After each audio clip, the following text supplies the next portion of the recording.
Hello बच्चों, let's see the following question.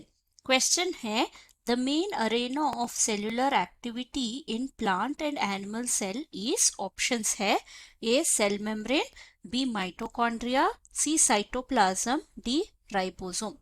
इस question का की कॉन्सेप्ट है हमारा सेल के बारे में। सेल जो है वो स्ट्रक्चरल और फंक्शनल यूनिट होता है in any living organism.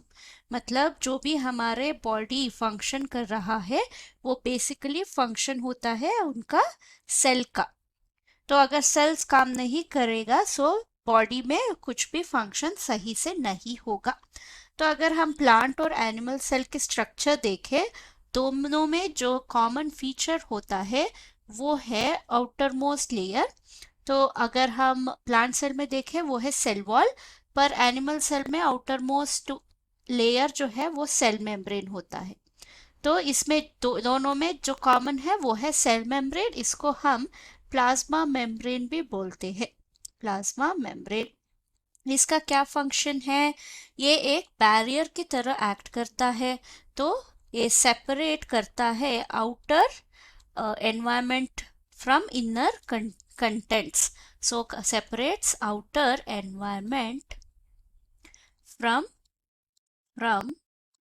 Cellular contents. So इसको कंपार्टमेंटलाइज करने के लिए हेल्प होता है सेल कंपोनेंट्स। ओके, तो इसके अंदर जो भी मटेरियल है उनको हम प्रोटोप्लाज्म बोलते हैं। और प्रोटोप्लाज्म में हमें दो मॉलिक्यूल्स या दो स्ट्रक्चर्स मेनली दिखाई देता है। जो सेंटर में होता है ये है न्यूक्लियस। सो न्यूक्लियस में क्या होता है? न्यूक्लियस में हमारा डीएनए होता है जो है जेनेटिक मटेरियल जो इंफॉर्मेशन कैरी करता है।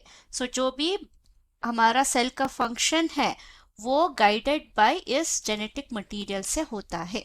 तो डीएनए एक इंफॉर्मेशन सोर्स होता है। तीसरा स्ट्रक्चर है जो हमारा न्यूक्लियस और प्लाज्मा मेम्ब्रेन के बीच होता है वो है साइटोप्लाज्म। सो इसको हम साइटोप्लाज्म कहते हैं।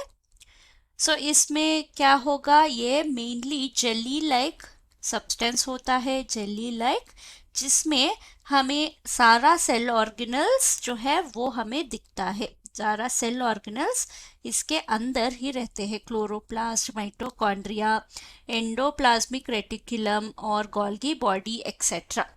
तो साइटोप्लाज्म कैसे क्या है फंक्शन? ये है main Arena, main area of cellular activity. जो भी केमिकल रिएक्शंस होता है, जो भी सेल का एक्टिविटी होता है, ट्रांसलेशन, ट्रांसक्रिप्शन, प्रोटीन सिंथेसिस, सभी हमारा साइटोप्लाज्म में होता है। तो हमारा आंसर है option C, cytoplasm. Hope you have understood the concept. Thank you and all the best.